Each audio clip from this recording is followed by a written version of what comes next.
In this demonstration, we're going to show you Motorola's Access Control Manager's patented replication and hot standby auto failover solution. Motorola's solution can be deployed in multiple ways in a one-to-one server environment or appliance environment, or an N-to-one, where any one of the primary appliances that are out there can use one standby server as a standby should any one of the multiple appliances fail in the field. This is a patented solution provided by Motorola under the Access Control Manager product line. And it's pretty robust and very simple and easy to deploy. So let's go into the software and take a look. Okay, so let's dive in and take a look at a auto failover hot standby solution. On the right side of the screen, you can see this is my primary appliance. That's where everything resides. And then on the left side, this is my standby appliance. And if I, just to kind of give you an idea, if I go over here to the main section, I'm going to go ahead and clear out this search that I had. I'm going to hit search, and you can see I have 76 identities in that system over there. And if I go over to the standby appliance, you can see if I do that same clear that search and go ahead and search it again, I only have one identity in the standby.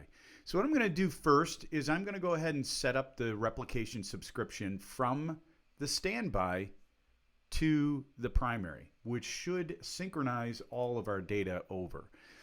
This is actually the last step before you do anything to actually get the replication and hot standby set up. So here's what I'm going to do. I'm going to go ahead and put in the primary host name.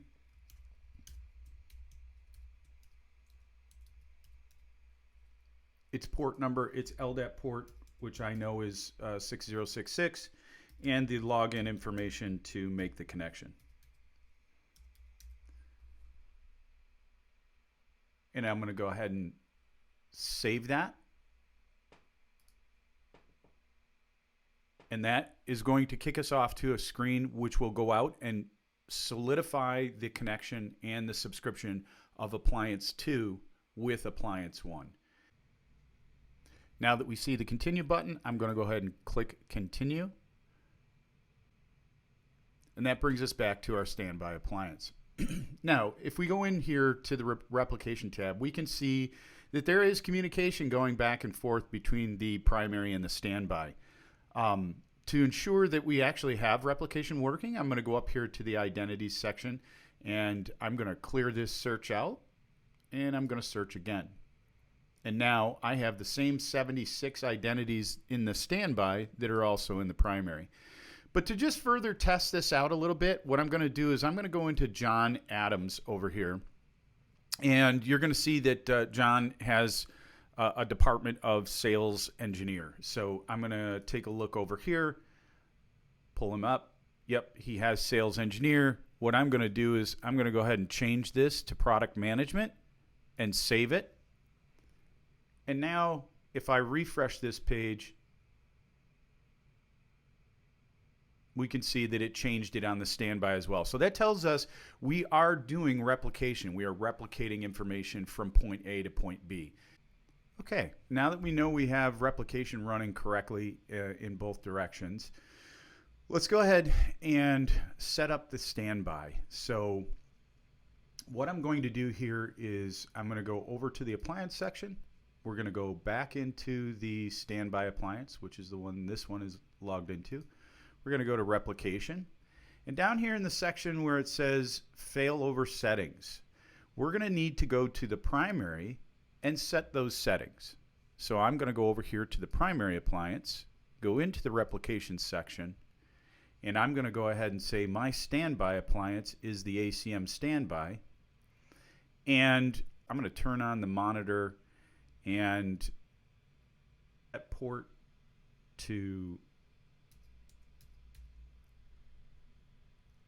a set port, and I'm going to go ahead and hit save.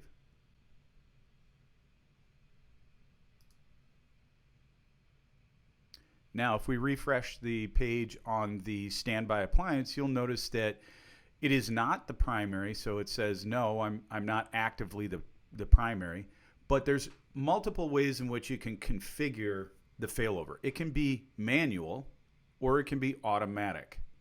In this case, I've got it set right now to manual, but you can see over here you have some heartbeat timers. There is a heartbeat that is monitored between the two.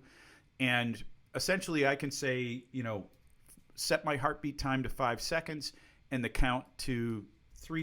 And if for some reason I can't, the standby cannot communicate in a 15-second period of time with the primary, it will automatically take over and become the primary. In our scenario, just for demo purposes, I am just going to go ahead and do a takeover so that this standby appliance becomes the primary and the primary goes into a standby mode. So I'll hit this takeover button. It now knows that it is the primary appliance. It switched from no to yes. That means everything that's happening is being reported to and managed by the standby appliance. All hardware is reporting to it. All identity changes would be made on that standby.